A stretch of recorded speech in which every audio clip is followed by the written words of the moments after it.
The course of H.P. Lovecraft's life was altered by an unfortunate madness. In April of 1893, his father, a commercial traveler from the vicinity of Boston, was on business in Chicago.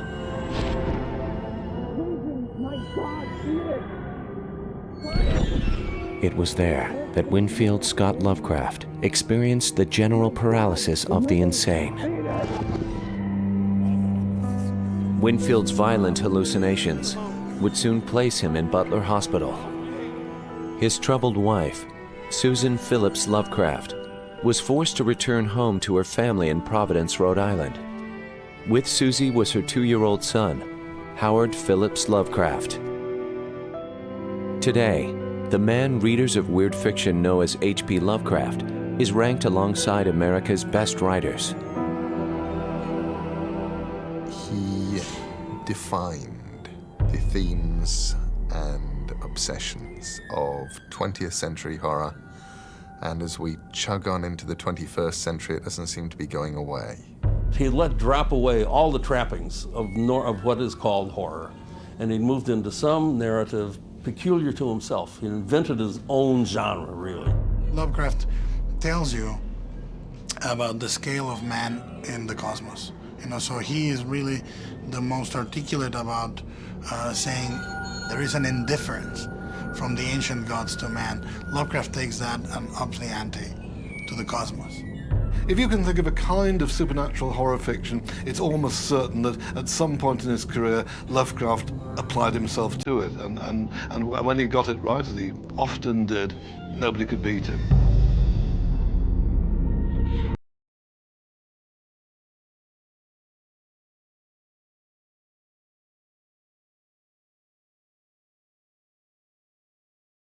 Thoth. Yog-Sothoth. These are the unspeakable names of the Old Ones, the very heart of Lovecraft's Cthulhu Mythos, a loosely connected canon which has gone on to become one of literature's most influential creations. I don't know that Lovecraft ever sat down initially and went, I'm going to grow a grand mythos.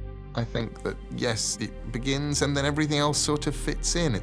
It's a very complex sort of inbreeding of mythologies, and what the pitch would be that things much older than mankind, things much older than Earth, are gazing upon us with indifference and cruelty. Those old ones were gone now, hidden in distant wastes and dark places all over the world, until the time when the great priest Cthulhu, from his dark house in the mighty city of R'lyeh under the waters, should rise and bring the earth again beneath his sway. Instead of it being that there are, demons and coming from hell, there are these weird tentacled creatures coming from other worlds into ours, and that they have been banished and that they will return someday and regain what was once theirs. The old ones are the universe, the old ones are the cosmos. They're that force beyond us that we're incapable of controlling, and they're that force, they're the universe that is vaster than we can ever comprehend. Prior to Lovecraft, if you read horror, if you read ghost stories, you always have a vision of a world which is fundamentally hospitable. God is looking after you. God is looking after the good people. Good people will probably survive horror stories or ghost stories or whatever. Lovecraft redefined things. He took it away from the ghost story, away from the Gothic, and into this vision of a malign world. This place surrounded by evil, mad, horrible, monstrous things always trying to get in, who frankly don't really care about us. But what led an old-world xenophobic gentleman to write these tales of unknown abominations and cosmic gods? Where bay and tranquil river blend, and leafy hillsides rise, the spires of Providence ascend against the ancient skies, and in the narrow winding ways the climb o'er slope and crest, the magic of forgotten days may still be found to rest.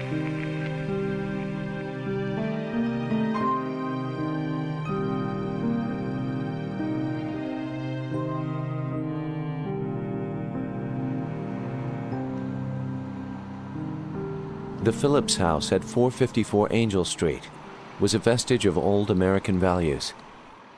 Lovecraft's family was very well-to-do, and I believe they considered themselves to be of the Providence aristocracy. The Phillips line goes back very far in Providence history, all the way as early as the late 17th century.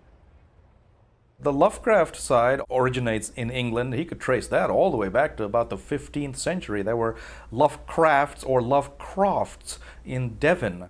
He was truly almost a Mayflower specimen, preserved in the formaldehyde of New England, you know.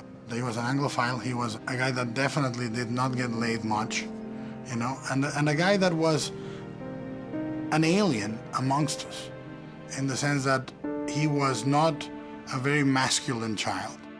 After Winfield's death from syphilis on July 19, 1898, young Howard was all Susie Lovecraft had left.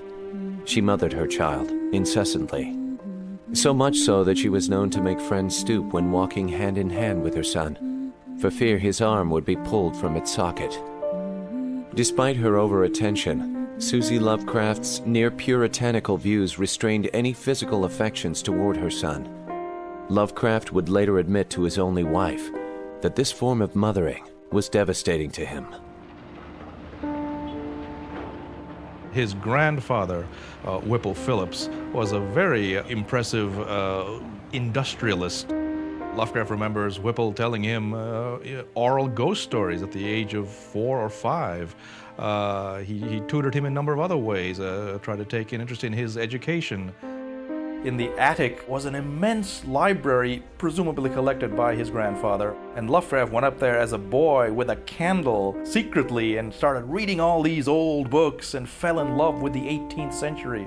Lovecraft is more than a product of his time. He's a product of a couple of centuries earlier, because he was born out of time. One of the important things for the 18th century was the code of a gentleman. To live as a gentleman with dignity and honesty and integrity.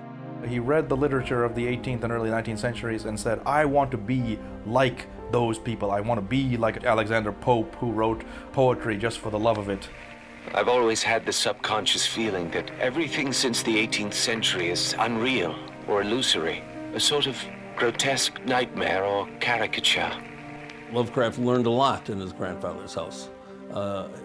In fact, all the learning that he had, I think, came from there. His schooling was intermittent at best. Apparently he had various nervous maladies that kept him out of school. This was a time before education was mandatory. You didn't have to send your child to school if you didn't want to. At the age of 8, he became filled with a burning love of chemistry. Shortly thereafter, he discovered astronomy, which I think was an even more important influence. He says it was through astronomy that he gained a sense of the boundlessness of the universe and the insignificance of humanity within the cosmos. There's a phrase that generally I only encounter it when reading or talking with people like paleontologists or geologists. The concept of deep time, which is pretty alien to most people. You know, most people tend to think of history in terms of years. Deep time is that time before the comprehension of man. Geological time is a way of thinking about it, where you're working on a time scale where you talk about things like mountains are pushed up and erode, continents shift, species evolve and become extinct. But it's not really something you can process. Humanity was limited to Earth, which made humanity itself small and threatened and fragile. So, because he was a threatened and fragile being himself, he populated that emptiness with monsters.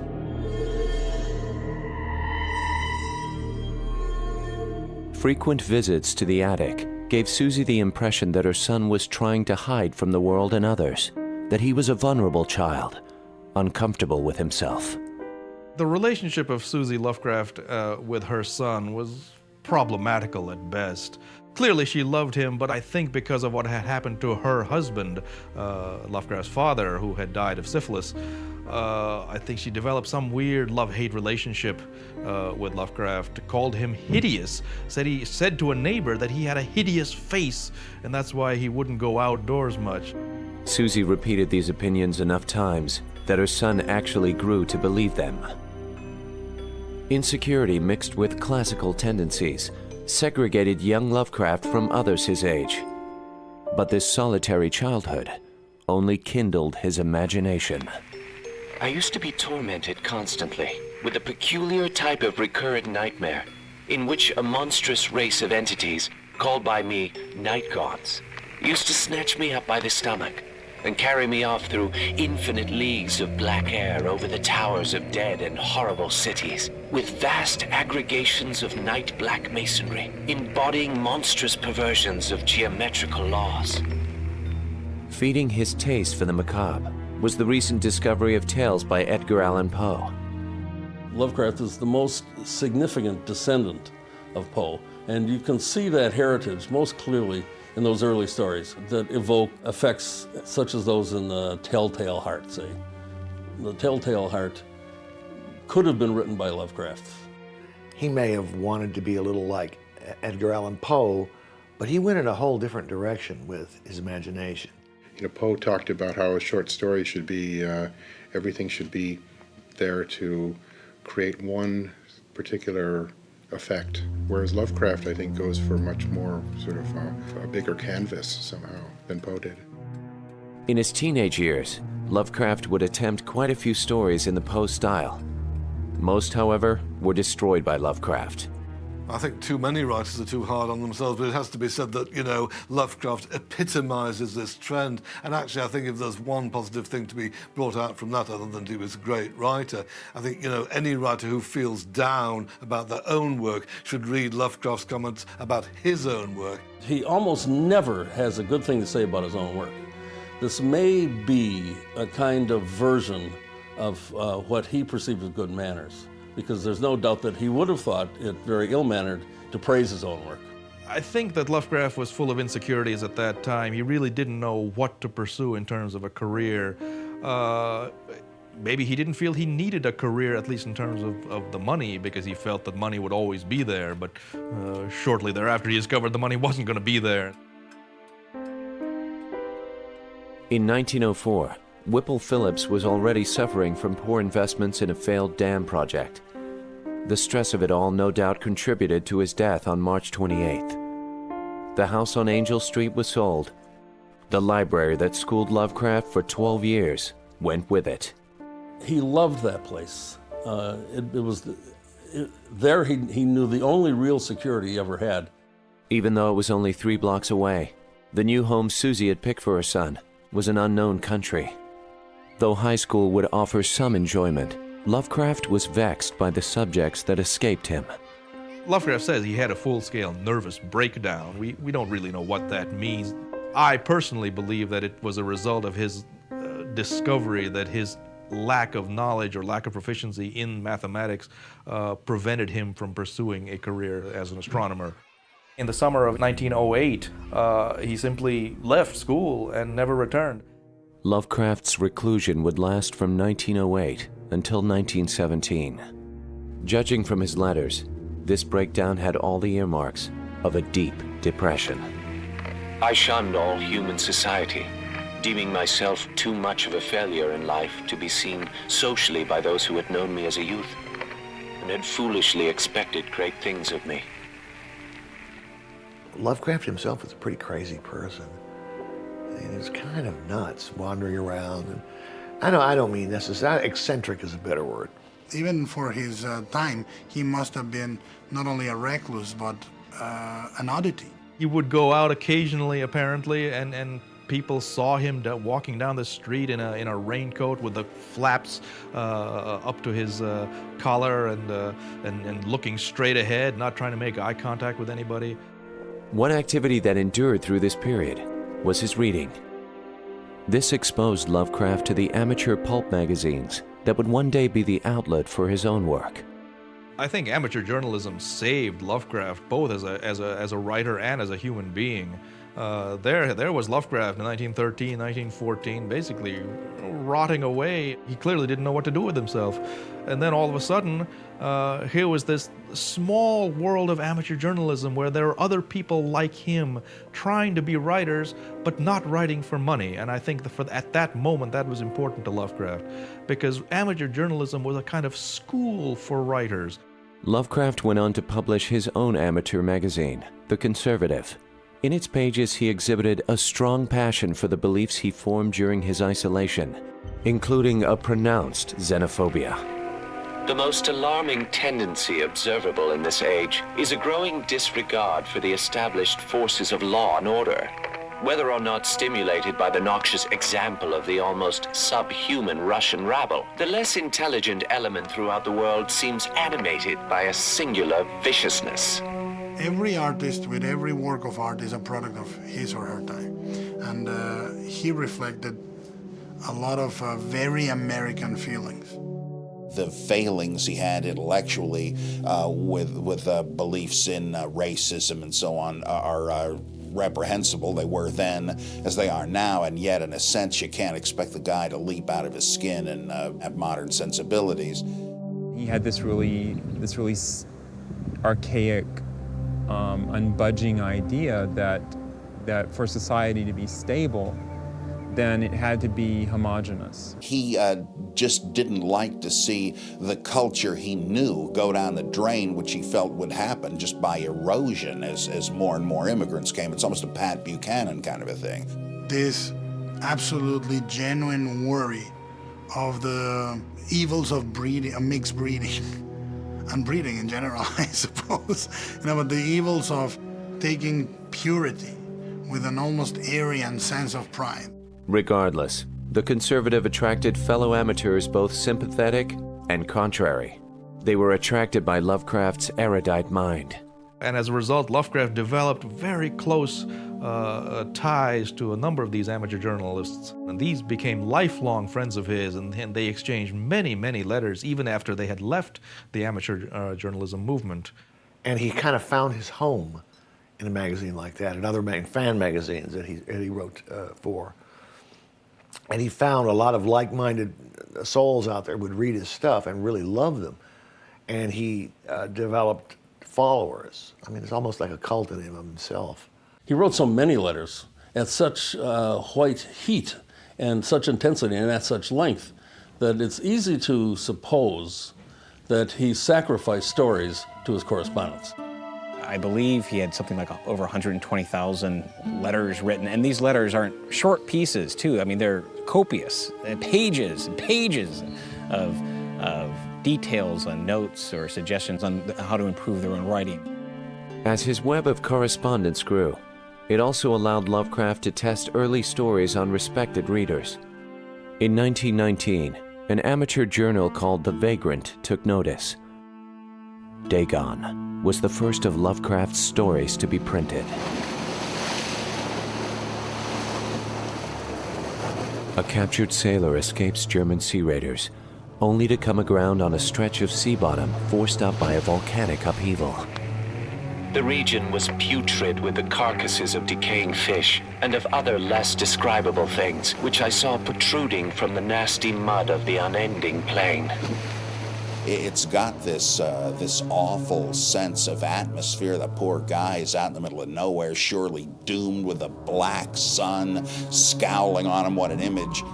As the sailor explores the reef, he discovers a cyclopean monolith whose carved surface depicts a race of ancient fishmen.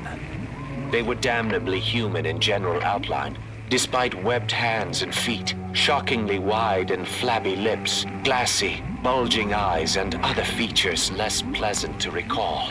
Suddenly, all hell breaks loose with this huge Charlie Tuna character coming out and embracing this monolith. And then at the end, what happens is the narrator just demented. He's now on the other side of the world, but afraid that old Charlie's following him. And he's, oh my God, the thing in the window. Well, has this creature followed him, or is he just plain nuts? We don't know, but either way, it's a great little story. But you have it there. You've got the creature from the cyclopean creature from the sea. It's virtually Cthulhu in miniature. Dagon and other stories from this period would set the Lovecraftian model. Scholarly people discovering violations of natural law and being driven towards madness or death. It also exhibited Lovecraft's use of Baroque description and subjective adjectives.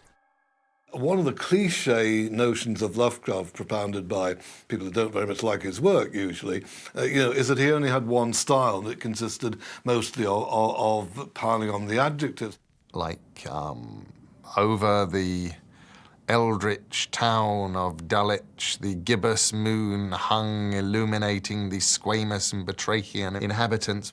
So what he's saying there is just that, the moon was nearly full over the weird town of Dulwich, and everybody who lived there was bloody peculiar frogs. But Lovecraft is a Baroque writer in the sense that he goes in and carefully modulates these overripe, incredibly convoluted phraseologies and sentences and style, but it's all his own.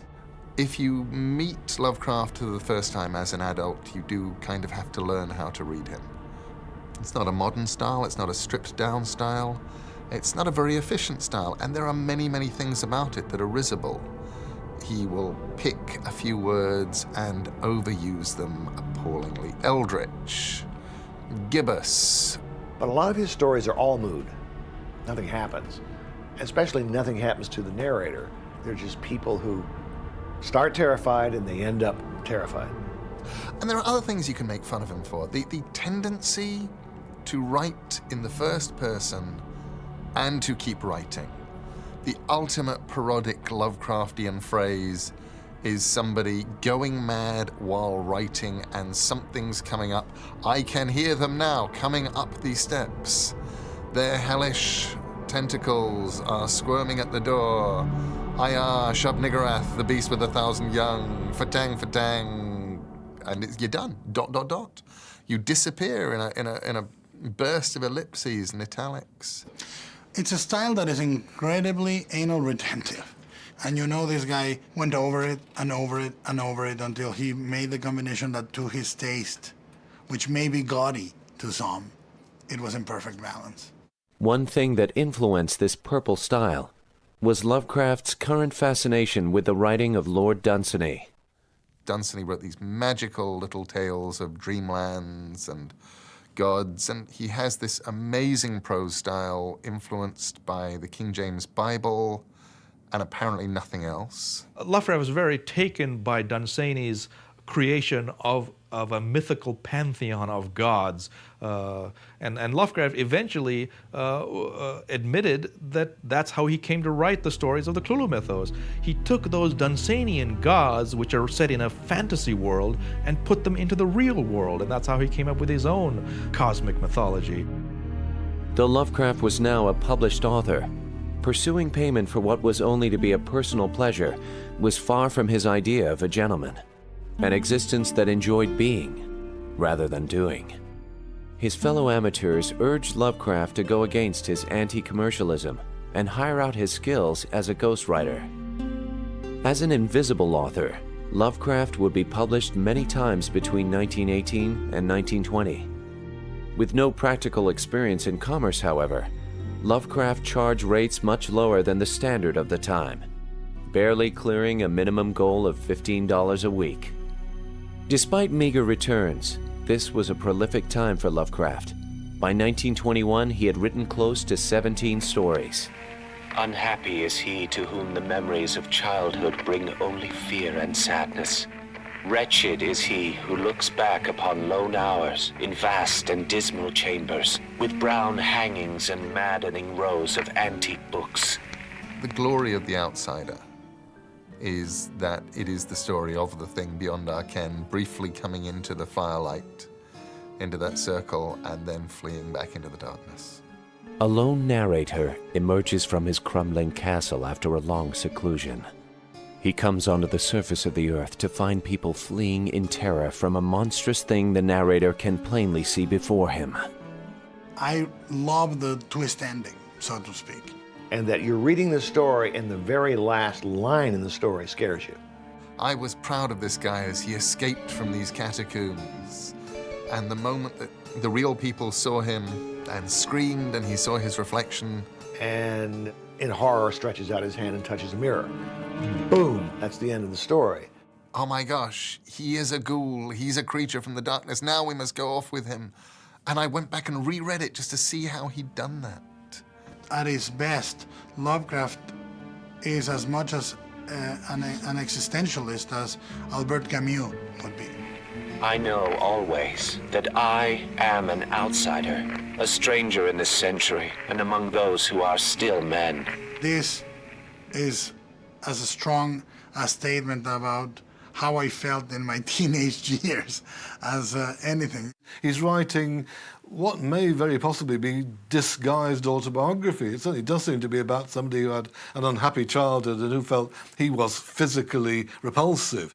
But did he feel that because of that he was an object of horror, that everybody shunned him? Certainly, in terms of his physical appearance, he was sort of embarrassed about a number of things. He felt he had these ingrown facial hairs, and that he felt that was a disfiguring factor. So in a way, he's kind of using himself as a jumping-off point, but I think he would come off much more as the weirdo that Colin Wilson makes him if he really were like these characters in the stories, and ultimately I don't think he was.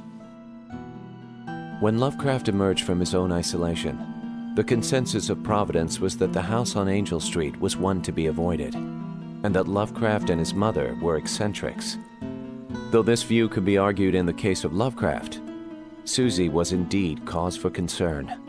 Her home life was one of hypertension, where Susie was known to cause major dramas over the slightest thing. On March 13, 1919, around the same time her son was emerging as a writer, Susie Lovecraft had been admitted to the same institution that claimed her husband years before. Susie Lovecraft passed away on May 24, 1921, not from nerves, but from a botched gallbladder operation. Susie's death was hard on Lovecraft, both emotionally and financially. She left her son a meager estate, which was already meager when she inherited it from her father. That inheritance, plus an equally paltry income from ghostwriting, barely met Lovecraft's expenses. He made little enough money himself and used to survive by eating hideous cans of beans. But I have to wonder about Lovecraft and whether or not he would have taken any old job just to be able to make money, and I don't think he would. He had a certain set of standards, and again, he had a level of pride that, he was a gentleman, he's an author, and he's not going to just take any old job. Lovecraft moved in with his aunts, Lillian Clark and Annie Gamwell, but aunts were no substitute for a mother. His fiction writing waned. Relief came from one of Lovecraft's fellow journalists. Herbert West Reanimator actually is a very funny story, and Lovecraft intended it, I think, to be funny. It was commissioned for a humor magazine, for which Lovecraft received all of $5 per installment. Keep in mind, it was a humor magazine called Home Brew, founded and edited by one of his amateur friends, George Julian Houtain. Houtain said, "You can't make them too horrible." So clearly Lovecraft is encouraged to write just the most outlandish, flamboyant horror that he could think of. Lovecraft chafed under the restrictions of episodic writing. Still, the series debuted in January of 1922 under the banner Gruesome Tales, later to be titled Herbert West, Reanimator. Of Herbert West, who was my friend in college and in afterlife, I can speak only with extreme terror, holding with Haeckel that all life is a chemical and physical process, and that the so-called soul is a myth. My friend believed that artificial reanimation of the dead can depend only on the condition of the tissues. I love the sense of atmosphere on the Herbert West stories, the sense of place that evidently were not in the movies, but that the sense of history, it gives you a sense of place and context that is extremely strong. Now, a lot of people feel that the influence of Frankenstein is heavy on that story. I disagree, because remember, what Victor Frankenstein was doing was creating an artificial man from different parts of human bodies. What Herbert West is trying to do is reanimate an entire living body after it has theoretically died. A very different conception, I think. West's adventures in reviving corpses was not among Lovecraft's favorite work, nor his most profitable. Nevertheless, it was a small milestone in his career as a professional writer. During this time, Lovecraft also developed two fascinations incongruent with a xenophobic personality: travel and a woman. Lovecraft had been lured away from Providence for a gathering of amateur journalists in Boston. The prospect of intellectual discourse with his compatriots was too rich to refuse. Rare trips soon became a habit, even if Lovecraft preferred to stay within the Northeast, where familiar traditions prevailed. On one such visit in 1921, H.P. Lovecraft met Sonia Haft-Green of New York. Born on March 16, 1883, Sonia was far more experienced in the ways of the world, having been married once before. He met this woman who was Jewish. One of the things that I found reading the letters, Lovecraft's letters, was how anti-Semitic he was. And the idea that he ended up marrying a Jewish woman, I think, is pretty extraordinary. And she must have looked at him and decided that she wanted him. He wasn't the worst catch in the world. I suppose he had a certain dignity. He was kind of tall and thin and bony. You know, she was just the opposite of him. You know, she was very outgoing and very social, and she sounded like she was fun. And, you know, she was the one who, as I understand it, introduced him to sex. It was a shared passion for the literary, however, that attracted them most. During one of many moonlit walks together, Lovecraft and Sonia encountered a weird grunting noise in the night. It was an obvious inspiration for one of his stories, but Lovecraft encouraged Sonia to write it instead. This encouragement earned Lovecraft a kiss, his first since childhood, and that a rare sign of physical affection from his mother.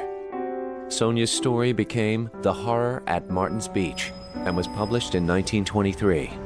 By that time, she had convinced Lovecraft to test the waters of New York City with a prolonged visit.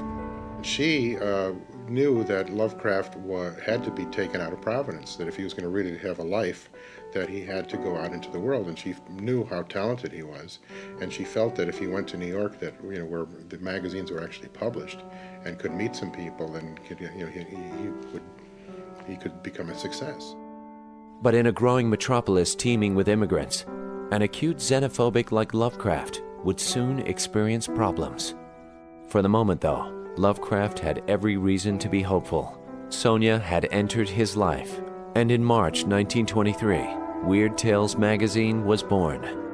As much as science fiction and fantasy might be marginalized today, it was certainly a lot more marginalized in the 1920s and 30s. Weird Tales was very influential as it happened. It was the best of all the pulp magazines devoted to weird fiction, to horror stories and a certain kind of sci-fi. Tales of the fantastic had been increasing in popularity. Publisher J.C. Henneberger saw potential in dedicating an entire journal to the genre. There was a market there, as low-paying as the market might have been, as marginalized as the magazine might have been. Even though it's being printed on toilet paper, it doesn't matter. There is a market there, and there are readers, and there was a place for it to start. At the best, it was virtually a roll call of the great pulp fantasy writers, and much better than pulp implies. Many masters of imaginative fiction got their start in the pages of Weird Tales. H.P. Lovecraft was no different. Well, Lovecraft regarded Weird Tales as his single market, basically, the one magazine that he was, relatively proud to write for, even though it has to be said that he appreciated that the average Weird Tales story, perhaps below average Weird Tales story, was not that great. It took a great deal of convincing from Sonia and other friends, but Lovecraft finally relented and sent in a selection of stories. Weird Tales bought all 5 submissions.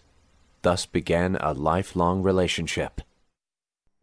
On March 3, 1924, Lovecraft embarked on another relationship. After an aggressive campaign from Sonia, Lovecraft finally asked for her hand in marriage. The bride was nearly 41. The groom was 33. his aunts were outraged by this. You know, they thought that the girl that he married was completely beneath him. At huge risk to his sense of security, Lovecraft would leave Providence to live with his new wife in New York. For a virgin recluse of Puritan moral standards, marriage promised to be an interesting experience. Sometimes I feel like she just must have been something just short of a saint. Because what she married was a guy who refused to work, really, except on his stories. This is the one area in which I think Lovecraft really failed as a human being. And I think she acknowledged in her own memoir at some point that she felt like she could change him. She couldn't change him. Between 1922 and 1924, Lovecraft's narrative output was on another upswing. This included the creation of 3 recurring elements of Lovecraft's gestating mythology: Miskatonic University, the Dark Town of Arkham, and literature's most dreaded grimoire, written by an alter ego from Lovecraft's childhood, one inspired by his reading of the Arabian Nights, the Mad Abdul al-Hazaret. The Necronomicon has become this strange sort of combination of urban legend and bad joke. First of all, it existed in the mind of Lovecraft, and then other people used it. It was one of the easiest things, the Necronomicon of the Mad Arab al-Hazred. Yes, this is the book of all of the forbidden things. The Necronomicon was a book that collected all manner of summoning spells, spells that would cause the return of ancient creatures from unknown worlds and dimensions. Well, the Necronomicon is yet another of those Lovecraftian concepts that was, never meant to be fully bodied forth. It's a series of references that again imply this much larger tome with more terrible secrets than Lovecraft can even hint at. So then other people would use it. You got Fritz Leiber, and you got Bloch, and you got Manly Wade Wellman, and August Derleth, all these other writers putting it into their stuff. So now it feels a little truer, like maybe it ought to exist. Another story from this period can be seen as one of Lovecraft's early best, The Rats in the Walls. Rats in the Wall was one of 2 stories that I read when I was a kid. My father bought me a book called Great Tales of Terror and the Supernatural, and it had all sorts of stories in it. 2 from Lovecraft, Rats in the Walls and the Dunwich Horror. And he read them aloud to me when I was a kid. It was mind-blowing. A gentleman of the Delaporte family returns to his ancestral estate in England. There, he and his black cat Niggerman are disturbed by verminous slithering behind the walls. Lovecraft was great at depicting the moment of discovery by sound or by a fleeting shadow, and it really put you there and made you almost empathically experience the moment where you heard the noise behind the woodwork.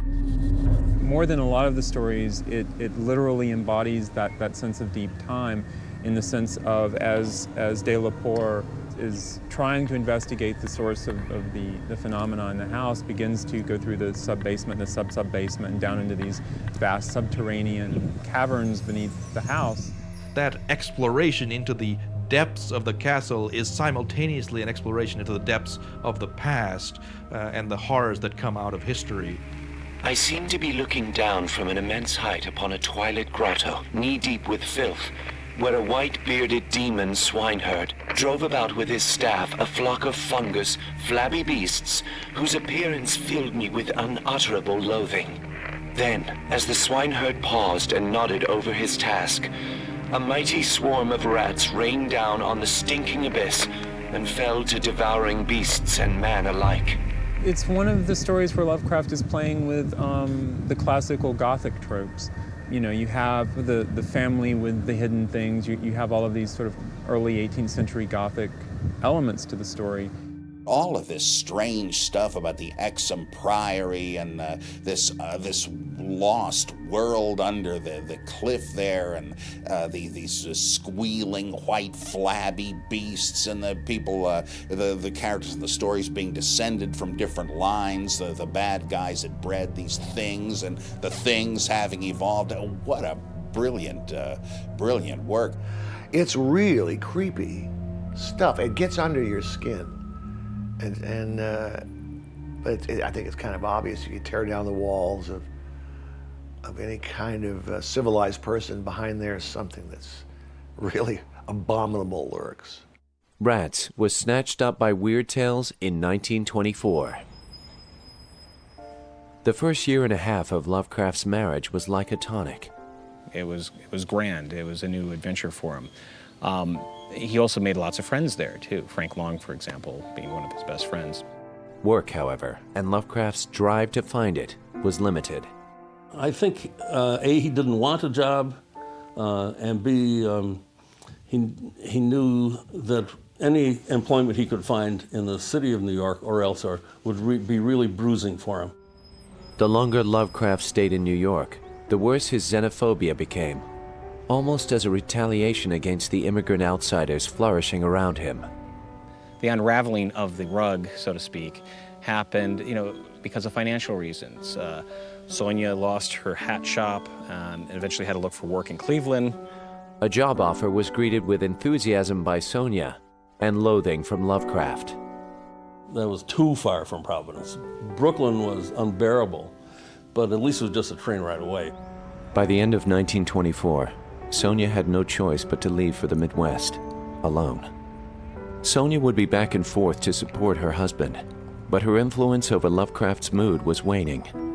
His ridicule of the melting pot that was New York City reached manic, even racist levels.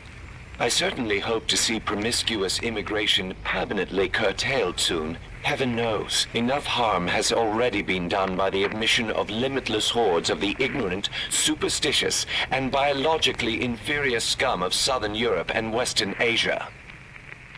For the most part, Lovecraft kept these views to himself, knowing full well that his friends and correspondents did not share his views. It wasn't long before his fiction gave voice to these demons. Red Hook is a maze of hybrid squalor near the ancient waterfront opposite Governor's Island. From this tangle of material and spiritual putrescence, the blasphemies of 100 dialects assail the sky.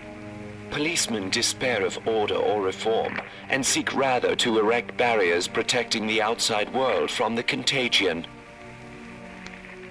I don't think you can ever correlate what people think or believe with what they write, or at least I don't think you can do it on the one-to-one basis so beloved of literary scholars, academics, and amateur psychologists. For modern standards, there is plenty of racism in Mark Twain. There's plenty of racism in Edgar Rice Burroughs. There's plenty of sexism in Edgar Rice Burroughs. You could fault those works for belonging to that time, but I believe that it's actually a fossil record of what a gentleman of New England would think at the time. It's very, very easy to look at Lovecraft and go, okay, well, Cthulhu means the female genitalia, or all of these outsiders are really Jews or blacks, or this is what the Batrachian thing is all about. It's a cunningly disguised racism. He did, however, make overtly racist statements towards some groups, and that's certainly no surprise back in the 20s and 30s, and it's too bad. I mean, that doesn't make it right, but I just don't think you can take it seriously. It would be funny if it were not so objectionable, and to a certain extent it still is funny, even though it is completely objectionable. The sheltered character, who took a long, long time to grow up. I was going to say never grew up, but that isn't true. And so he's reacting in an adolescent fashion to these streams of people who flooded the streets in Brooklyn, in Red Hook, Brooklyn. And I think when he referred to himself as an unassimilated alien, I think he understood that when he was in New York, on some level he understood, despite all of his protestations, that New York worked. Despite his perception of it as this horrid, chaotic cesspool, it was something that worked. He didn't work. It became clear to friends that Lovecraft's exile in New York was leading to a breakdown. Some even feared a suicide attempt. Help came from Lovecraft's aunts, Lillian and Annie, who found a small home for their nephew back in the safety of Providence. Sonia offered to buy the house for him, but this was not New York. In Providence, propriety would reign. If Lovecraft could not support his wife, he would distance himself instead. In April of 1926, Lovecraft returned to his beloved city. He was released from Brooklyn, and he went back to his almost unimaginably immense relief, to Providence. That summer of 26 was the start of Lovecraft's richest period. It started with an idea he had outlined during those fearful days in New York, an idea which became the most notable addition to Lovecraft's fictional universe. The story of Lovecraft, the first one I read was The Call of Cthulhu, like most everyone I imagine. And it just struck me because it was a combination of cosmology, anthropology, and horror that was all melded into one. George Gamel Angel, Professor Emeritus of Semitic Languages at Brown University, is mysteriously murdered on the streets of Providence. Sometime earlier, Angel had come into possession of a troubling clay sculpture. It represented a monster of vaguely anthropoid outline, but with an octopus-like head whose face was a mass of feelers, a scaly, rubbery-looking body, prodigious claws on hind and forefeet, and long, narrow wings behind. The description of the monster is probably better seen on paper than it would be visualized. That's the thing about Lovecraft. All his creatures are really interesting when you read them because your imagination starts to work on it. And you keep it amorphous and disgusting. With the seafood variety that H.P. Lovecraft describes, I mean, he must have had something about fish. Really bothered him, you know? Squid and octopus and stuff like that. Angel's investigations of the graven image are taken up by his grandnephew. I mean, here's this guy whose eccentric uncle died, and he's looking through all these papers, as I did when Lynn Carter died. I mean, it's kind of a chore, but you never know what kind of goodies you're going to find, and he sees all these crazy things. What the heck was he into? When you read it, it's sort of an incredibly clumsy story. It's here's a lump of this, and here's some newspaper reports, and here's it's sort of part journalism, and it's almost anecdotal. It doesn't really have a plot. It's assembled in fragments in a very interesting way, almost a modernist way. And what that technique does is to suggest an aura of mystery in itself. And before long, he's into it, and before long, he's expecting the secret agents of Cthulhu to come get him. And why is he even writing this thing since he doesn't want anybody else to know about it? It's about that recurring thing in Lovecraft, that fear of science or just human knowledge going where it doesn't need necessarily to go, of accidentally uncovering things that either, well, there's not much point in us knowing them, or knowing them could lead to our destruction. The nephew endeavors to connect reports of vivid dreams across the world, dark practices in the bayous of New Orleans, and the discovery of a corpse city by a band of innocent sailors. There lay great Cthulhu and his hordes, hidden in green slimy vaults, and sending out at last, after cycles incalculable, the thoughts that spread fear to the dreams of the sensitive. Cthulhu is almost like the Paul Revere of all these deities, you know, or the King Arthur, waiting to come back, you know, and take over. He's just a general evil that exists in another place, but it's like Christianity in a sense. In a sense, our creator, he's our destroyer. He's kind of another version of the devil, I suppose, except slimier. As elaborate as this story was, the spelling and pronunciation of the ancient names was even more so. Cthulhu. Cthulhu. Cthulhu. Cthulhu. Cthulhu. Of course, the discrepancy on the enunciation of the name, you may have, this is my fourth language now. Poppy Z. Bright makes fun of the way I pronounce Cthulhu, but I don't know another way. You know, I look at the way Lovecraft tried to pronounce it, and I can't pronounce it. Many of his colleagues apparently didn't know how to pronounce it, or pronounced it wrongly. And so finally, in a letter of 1934, he tells a colleague, well, it's really meant to be 2 syllables. You're supposed to put your tongue at the roof of your mouth and cough it out like Cthulhu. But he says, you know, the name is an entirely alien name, not designed to be pronounced by human vocal cords. The word is only a symbol for something that is entirely beyond the ability for humans to make the sounds. So there is no incorrect way to pronounce it because there's no correct way to pronounce it. Despite Lovecraft's efforts to weave a rich narrative, The Call of Cthulhu was initially rejected by Weird Tales. This was common practice of the anthology's editor, Farnsworth Wright, especially when presented with a story as original as Lovecraft's creation. One of Lovecraft's tricks, of course, was to take the rejected story, sit on it for a little while, send it back to Wright saying, well, I've made the changes you asked for, having not done a single thing with it. And more often than not, apparently, Wright would fall for this trick. The Call of Cthulhu was eventually printed in February 1928's issue of Weird Tales. Lovecraft's fee for such a seminal work of fiction? $165. As Lovecraft's writing began to blossom, so did the man. I vastly regret the absence of traditional accomplishments, fencing, horsemanship, military service, caused by my early ill health and lack of appreciation of the quality of well-roundedness. Lovecraft began to entertain his friends once more, including them on long walks through Providence and other New England excursions. Lovecraft was even beginning to evolve a form of tolerance toward the outsiders around him, especially the many cultures now living in Providence. In February of 1927, it was time for his writing to expand as well. Charles Dexter Ward is the novel in which he applies all his sense of structure to that long work, and the effect is tremendous. The beginning of Ward's madness is a matter of dispute among alienists. Dr. Lyman, the eminent Boston authority, places it in 1919 or 1920.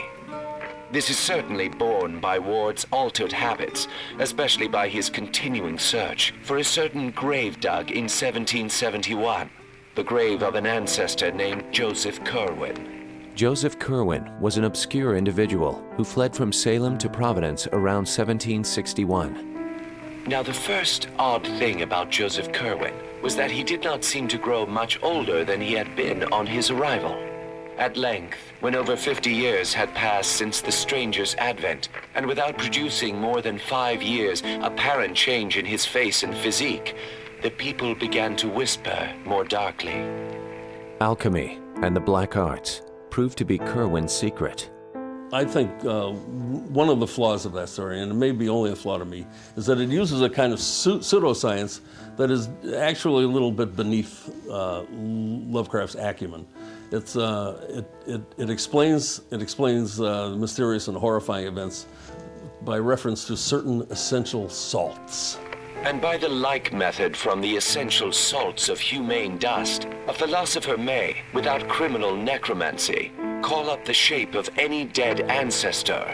And that's a little third rate. It's like bad science fiction. A band of raiders confront the doomed man and his unhallowed wizardry. That night was never remarked on again until Charles Ward learned of his descent from Curwen in 1918 and continued his ancestors' experiments, connecting the past with the present, summoning the unspeakable to life. It's almost like a detective story. You know, Dr. Willett is really discovering what happened to Charles Dexter Ward, you know, discovering about Curwen and the unfortunate accidents from the efforts to basically bring demons down from the stars. And when they didn't have all the pieces, when they didn't have all the remains, you know, terrible awfulness would be brung up, and they'd had to be put somewhere. Of course, I wasn't quite sure why they just didn't destroy them, but maybe it was for sport, who knows. It's one of those cases where his detractors say, well, he's writing about unspeakable horrors and simply telling us that they're unspeakable. In fact, if that's all you get out of the moment where Dr. Willett looks down the well and sees something, that Lovecraft actually certainly finds a metaphor for it. There's tremendously more there than just the unspeakable. There's the cosmic in bodily form. Though completed, the lengthy tale of Charles Dexter Ward was never typed or submitted. He just left it in a drawer. He didn't think it was worth bothering with. It was a first draft, amazingly. I believe Dream Quest of Unknown Kadath was also. How he didn't see the merit in this stuff is just amazing. I don't think he was built to write longer narratives. He went as far as he could that way, and he did press the envelope Some of those last stories are really rather long, but they're also inert in a certain way that a novel cannot afford to be. There was another tale written during this time on which Lovecraft held an entirely different opinion. The Color Out of Space is just a great science fiction movie, a story. It should be a movie, although I don't know how you do the color, because it's like unlike anything we've seen, and I don't know what that is. There is a type of story where you go to the minimal setting, a household in a farm or in a far field, and you unleash upon them a cosmic melody, a cosmic curse. It all began in 1882 with a meteorite. And by night, all Arkham had heard of the great rock that fell out of the sky and bedded itself in the ground beside the well at the Nahum Gardner place. They had uncovered what seemed to be the side of a large colored globule embedded in the substance. The color, which resembled some of the bands in the meteor's strange spectrum, was almost impossible to describe, and it was only by analogy that they called it color at all. In The Color Out of Space, it is, as the story has it, just a color out of space. It's literally indescribable in prose terms. It's something that's almost impossible to even detect. It's something that's so incredibly insidious that there's no escaping from it, except by geographically removing yourself as far as you can from the place. By the next harvest, flora and fauna are found deformed, and the Gardner family is infected with an unexplained madness. It happened in June, about the anniversary of the meteor's fall, and the poor woman screamed about things in the air which she could not describe. In her raving, there was not a single specific noun. She was being drained of something. Something was fastening itself on her that ought not be. It wasn't just a meteorite, it was something inside the meteorite that begins to spread and poison the landscape and mutate the landscape and the people. It's on those stories of Lovecraft that moves into physical gruesomeness, the effects on the unlucky family in the farmhouse, but then it passes beyond that into absolute awesomeness, a kind of real transcendental quality of terror that the best of Lovecraft achieved. Though the Call of Cthulhu looked to the stars, The Color Out of Space was clearly set in the realm of science fiction.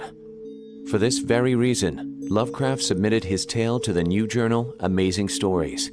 Though they would eagerly publish the story in September of 1927, their lack of payment convinced Lovecraft that he should never stray far from the known quantity of weird tales. They would be the only magazine he formally submitted to for the rest of his life. During a 1928 excursion to Massachusetts, Lovecraft happened on a ring of stones. Oldest of all are the great rings of rough-hewn stone columns on the hilltops, more generally attributed to the Indians than to the settlers. Along with talk of witch blood, the eerie cries of the whippoorwills, and the ever-present Old Ones, Lovecraft shaped the Dunwich Horror. It was in the township of Dunwich that Wilbur Whately was born on the 2nd of February, 1913. Lavinia Whately had no known husband, but according to the custom of the region, made no attempt to disavow the child. There is an inbreeding between, gods and man, and that you produce, what did you produce? You got this, half god, half man thing. Wilbur Whately's grandfather is Old Wizard Whately's, an eccentric New England hick. What's his motivation? Is he trying to end the world because he's some kind of Sadian nihilist? No, he just needs a few extra bucks. Yog Sothoth agrees to give him pirate doubloons if he pimps out his daughter to him. At the age of 10, Wilbur Whately attained an unnatural size, that of a fully grown man. His facial aspect, too, was remarkable for its maturity, exceedingly ugly despite his appearance of brilliancy, there being something almost goatish or animalistic about his thick lips, large pawed, yellowish skin, coarse, crinkly hair, and oddly elongated ears. What troubled the residents of Dunwich even more were the number of cattle purchased by old Whately without ever increasing the size of his stock, and the dreaded something being kept in the upper part of the Whately farmhouse. There were twins that were born to Lavinia, and one is a normal, mostly normal-looking, 8-foot-tall, goatish-looking man, and a half-seen, our invisible half-brother, which is much more like his father. Soon, a mysterious thunder was heard in the woods. Livestock and eventually entire families disappeared. And Wilbur Whately was discovered breaking into Miskatonic Library in search of a complete Necronomicon, one that contained the rites for the Old One's return. Yog-Sothoth knows the gate. Yog-Sothoth is the gate. Yog-Sothoth is the key and guardian of the gate. Past, present, future, all are one in Yog-Sothoth. The Dunwich Horror earned Lovecraft his biggest payday from Weird Tales, $240. But again, Lovecraft failed to capitalize on his success and would not write for more than a year. This time, Lovecraft's reticence was due to a desire for artistic growth. There are my Poe pieces and my Dunsany pieces, but alas, where are my Lovecraft pieces?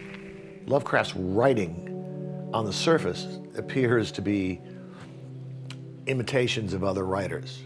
If you see the early stories, there is a much more constrained sense of scope. And towards the end of his life, he was gaining as a writer, I think, and gaining as an artist and as a human being, and his view of the world became more ample. And I think when Lovecraft shed the influence of Dunsany and started writing like Lovecraft, that's when things take off. He was writing much better fiction. He was writing much more contemporary fiction in many senses. I mean, in the sense that the language was more contemporary and the settings were more contemporary. You can even see how some of his descriptions start becoming more specific. They go from being unnameable, obscene things to being described as a cucumber body with so-and-so tentacles with proboscis or proboscis in each end. And, he really started relishing that. And he started giving a sense of dignity and history to these creatures that I think is unique.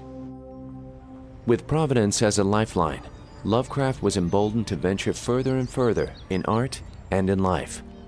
His correspondents engaged in healthy discussions on race, men, and civilization.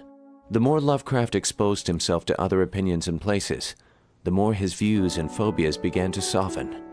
This self-improvement did not extend to his marriage, however.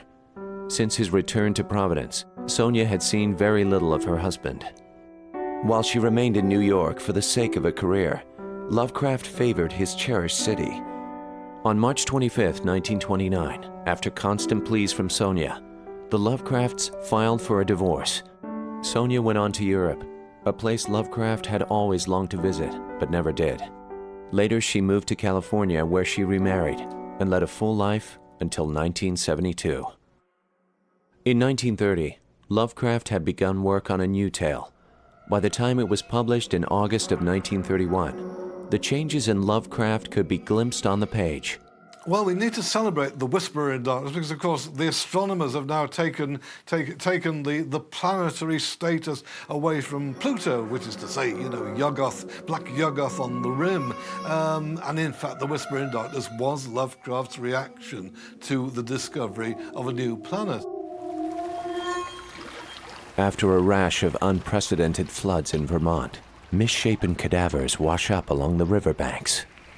They were pinkish things, about 5 feet long, with crustaceous bodies bearing vast pairs of dorsal fins or membranous wings, and several sets of articulated limbs. Albert N. Wilmarth of Miskatonic University begins to investigate the origins of these alien things. The blasphemies that appeared on the Earth came from the dark planet Yuggoth. But this was itself merely the populous outpost of a frightful interstellar race whose ultimate source must lie far outside even the Einsteinian space-time continuum. It's actually one of Lovecraft's most restrained stories. There are very few of those runs of adjectives. Most of it is done as a series of letters, something I imagine he probably learned just to some extent from the novel Dracula, which he greatly admired. Through the first-hand contact of his colleague Henry Akeley, Wilmarth learns of the dark intentions behind the buzzing creatures. What Akeley deems a deadly danger, however, turns out to be something else entirely.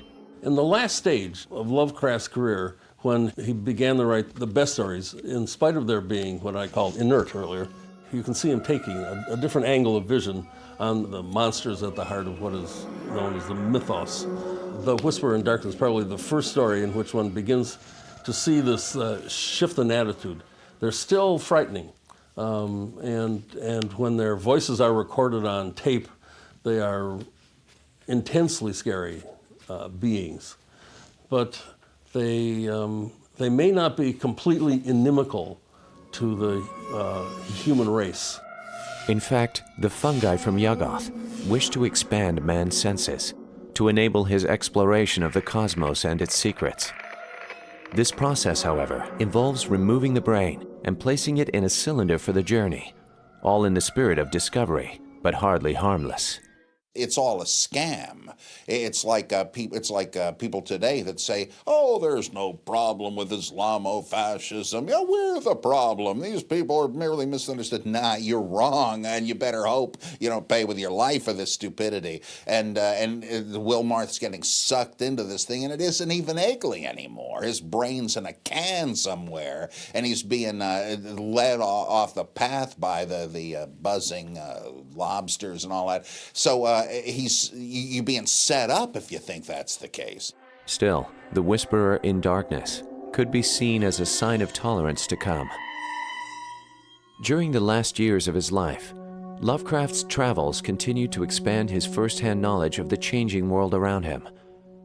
He was making up for lost time. But this long-deferred semi-introduction to the world did not take as thoroughly as it might have done had I been chronologically younger. Lovecraft's funds could not keep up with his thirst for growth. Ghostwriting continued, but its anonymity was becoming unattractive all the more. So in early 1931, Lovecraft began work on another original story, a tale of ancient Antarctic horror.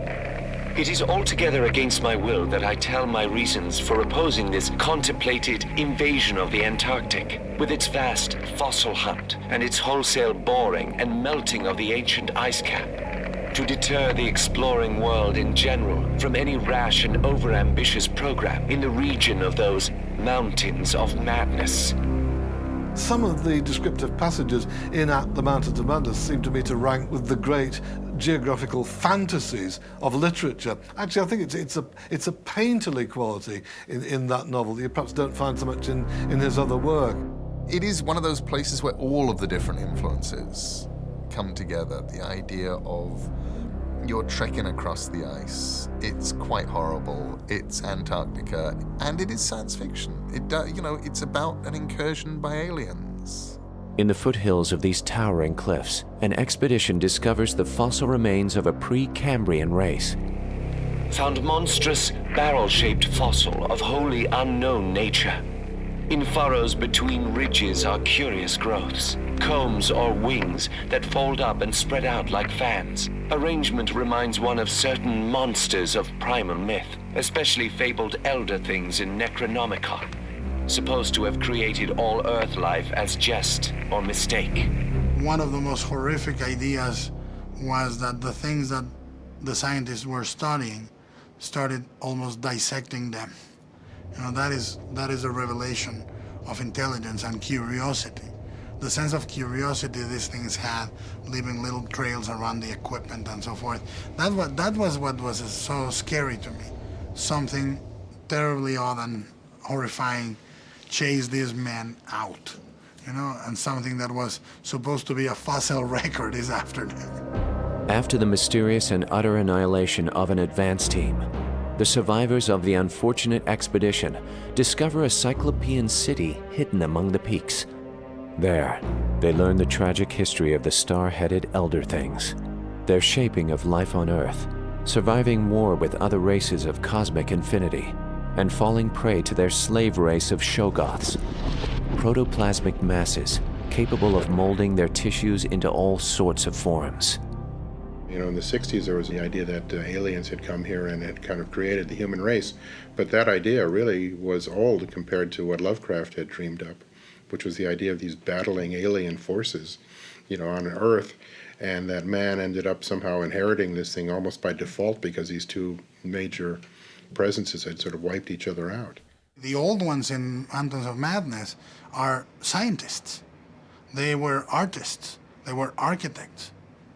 Yes, they are tentacled cucumbers with wings, but they are sentient, intelligent beings. And that sense of intelligence makes the evil at work in Lovecraft's stories much more intense. At the Mountains of Madness also displayed two new reactions to the fictional unknowns: fellowship and empathy. It's a real imaginative achievement for him to have seen these threatening beings in a warmer light. Eventually, he kind of fell in love with them. He'd been in love with them all along, actually. The old ones, they may have been crinoid, pickle-shaped barrels with wings and starfishes for heads and a bad sense of humor, but they were men. But why is that? Because now they got the rebellious slaves the Shoggoth story about. So has Lovecraft seen a different group as the same as him because all people are equal, or he sympathizes with them as slave owners who are now on the run from an even weirder race? So I don't know what that means, really. Not so bad. There's the elitists like I am against the uppity bad guys. I think there is a huge Lovecraftian influence and a huge At the Mountains of Madness influence on the first Ridley Scott Alien. The idea of a ship that essentially lands on a planet, and they find a derelict city-size ship, dead denizens in it, and something that is very much alive and waiting, and then takes over the humans. That's essentially, you could say, very much At the Mountains of Madness. It has influenced the story that The Thing was based on, which was a direct ripoff of At the Mountains of Madness. So I think its repercussions are very cinematic. This was the crowning jewel of the Cthulhu mythos. It clearly came as a crushing blow when Farnsworth Wright, editor of Weird Tales, rejected it. By then, sadly, Lovecraft had really decided that, he no longer had any ability to express, convey the kind of thing he wanted to convey. He was to write very little prose fiction for the last few years of his life. Though more stories were attempted over the next few years, most, like The Shadow over Innsmouth, were problematic for Lovecraft. Lovecraft himself seemed almost embarrassed by The Shadow over Innsmouth, and I think probably he undoubtedly understood that it was, in a sense, a kind of reversion, a hearkening back to the same sort of xenophobic prejudices that he had embraced in his youth. And why is everybody so down on Innsmouth? Some of the stories would make you laugh about old Captain Marsh driving bargains with the devil and bringing imps out of hell to live in Innsmouth. Some of them have queer, narrow heads with flat noses and bulgy, starry eyes that never seem to shut, and their skin ain't quite right. These things are creatures that are born looking normal, and the older they get, the stranger they become, until eventually their transformation will be complete and they'll slither off into the sea where they will live forever. It's definitely a sort of biological horror story where you have the breakdown of not just human society, but of the human body. But I think the overriding concern is actually about culture. You have the culture of the Deep Ones coming up and over the decades eating away the culture of Innsmouth, so that finally Innsmouth will vanish. There is, to be sure, a kind of racist or xenophobic undercurrent to that story, but I think it's very subtle and very indirectly expressed. I'm now beginning to think it must be one of Lovecraft's one or two best stories. And he does something that you don't see a whole lot of Lovecraft doing in writing action scenes. I still think that the escape from the Gilman Hotel is a marvelous action scene, and running across and running into the parade of horrific frogfish things. It's wonderful and not the sort of thing that he did a lot. Lovecraft never formally submitted The Shadow over Innsmouth for publication. Partially, Lovecraft marginalized himself because he was never very complimentary of his own work. But I think readers and critics neglected to see the imagination at work behind what he wrote. It would be a few more years before modern tastes turned in his favor. At the end of 1935, New York agent Julius Schwartz was able to sell the previously rejected At the Mountains of Madness.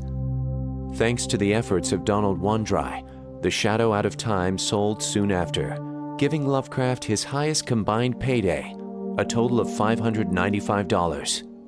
By the end of 1936, just as success seemed a possibility, Lovecraft's health began to diminish. In many ways, I think if Lovecraft had preserved his health, he would have become a well-known writer in the 40s and 50s if he had lived that long. I think Lovecraft really died at the pinnacle of his talent. Lovecraft had been suffering from a small collection of ailments, including digestive trouble. By the time he submitted to a doctor's diagnosis, the cancer had spread through his small intestine. H.P. Lovecraft died on the morning of March 15, 1937. He was 46 and a half years old.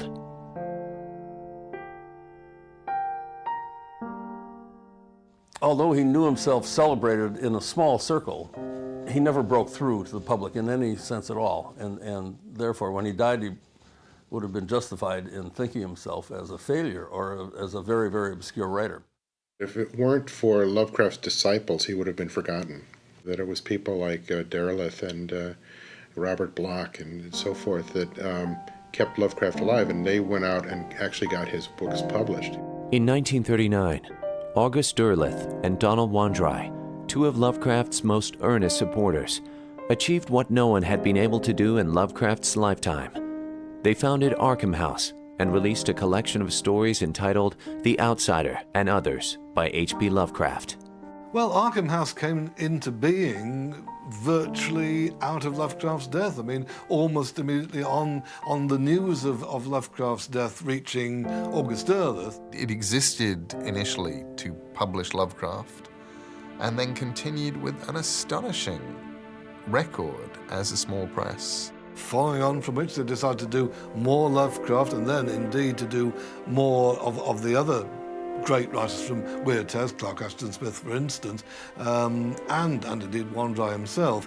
You know, Arkham House books became, for the most part, incredibly valuable incredibly quickly. They were sought after by book collectors, not because they were rare, but because they were good.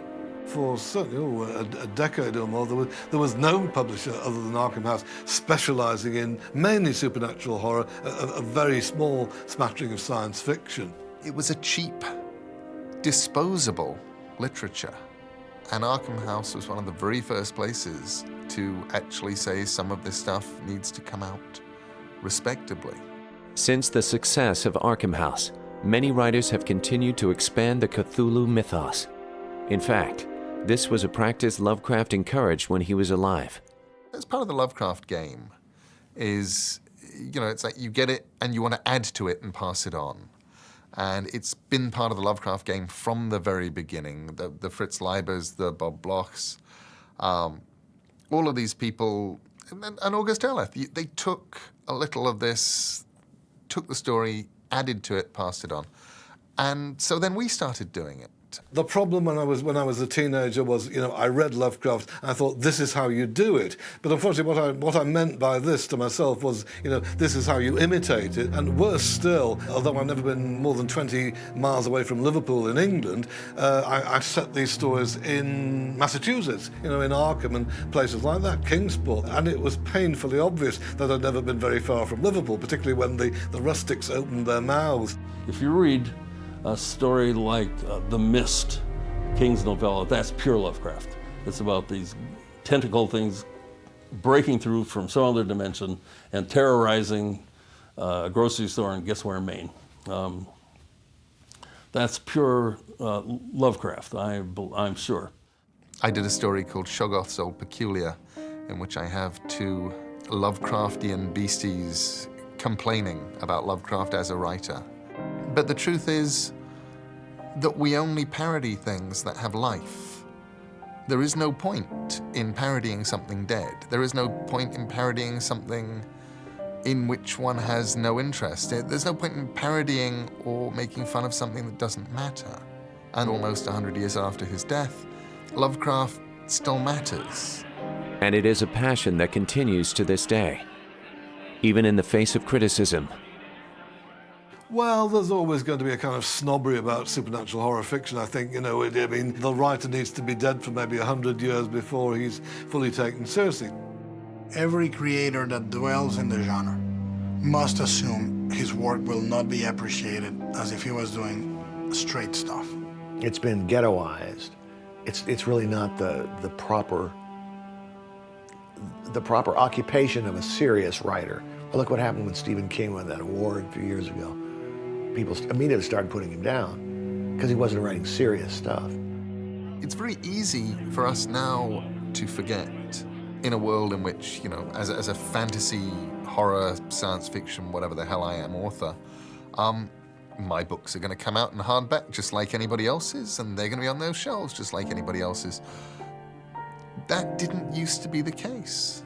But I think probably at the moment that we saw Lovecraft in the Penguin modern classics, I think there's no question whatsoever that he's fully established, and about time too. He has been translated into something like 25 languages around the world, from Czech to Polish to Japanese, Korean. There's a Bengali edition. A lot of people kind of get introduced to Lovecraft not even knowing that it's Lovecraft. You know, you've got things like, you know, Hellboy, which is, you know, borrowing very heavily from, you know, the Lovecraft mythos, and even things like Pirates of the Caribbean, where you've got Davy Jones is looking like, you know, he crawled out of Lovecraft. You know, it looks like Cthulhu. You look around these days and you get the plush Cthulhu phenomenon. You get Cthulhu slippers. You get funny Cthulhu hats. One of the things that I think is so amazing is I've met a group of people who were into playing these like Call of Cthulhu games and so forth, and they knew all of the Lovecraft creatures, but they had never ever read Lovecraft. They didn't know what the stories were. His images are so outre and ghastly and macabre and colorful that they influence all kinds of rock and roll bands. I think he also literally appeals to the outsider and the person who is not well accepted in society, who's a little bit of a loner. I think one of the reasons that Lovecraft is so popular today is that his view, which is a very dark one, you know, that man is lucky to be ignorant, I think is what he used to say, because if he knew the truth, he would either go crazy or he would kill himself, is one that everyone can relate to these days. Every election, you see the bumper stickers saying, "Vote for Cthulhu, why settle for the lesser evil?" Such is Lovecraft's fame that some occultists insist that Cthulhu Mythos is no myth. I know every religion begins as the delusion of one or two people, and once enough people sign on, it becomes a worldview. And if you can inhabit it and live everyday life, then it no longer seems insane. But when you're one of the very few who believe it, there's a kind of an intensity that results in an unbalanced character, and that's what I'm afraid of with cultists that. Actually believe there are old ones. I think that every time somebody comes out with a world as fully fleshed as Lovecraft creates, you are bound to find people that will start speaking Klingon or dressing like a hobbit to go to the supermarket, or believe that they can actually channel in a couple of old ones into their living room. You know, and I believe that some people have actually even died trying to invoke some of the ancient gods. I knew people that handled Star Wars this way. They were so absorbed in it. One of them wished it were true, you could tell, and another believed that it was all true in a parallel world. And, you know, you're beginning to go off the deep end. So, you know, I would definitely not advise to put too much money or effort into invoking that Shoggoth into the kitchen, but It's up to you. The oldest and strongest emotion of mankind is fear, and the oldest and strongest kind of fear is fear of the unknown. We live in a world in which, even if you don't know who Cthulhu is, even if you've never read any Lovecraft, you can kind of get the jokes. And while certainly there have been far too many people, not least me, imitating him too closely, he also has had a profound influence on people as diverse as Fritz Leiber, as Poppy Z. Bright, Caitlin Kiernan, Ted Klein, you name it. For me, what is the brilliance of Lovecraft, what's so important about Lovecraft is simply his imagination. It's incredible to think that this guy who was this recluse living in this little house in Providence, Rhode Island, ends up spawning essentially modern day horror. It's the duality of Lovecraft. It's the fact that people can take the ideas almost as the basis of a religion. People can take the ideas from a serious academic point of view or from a writing point of view, and then you can if you just like drawing great big monsters, Lovecraft is waiting for you too.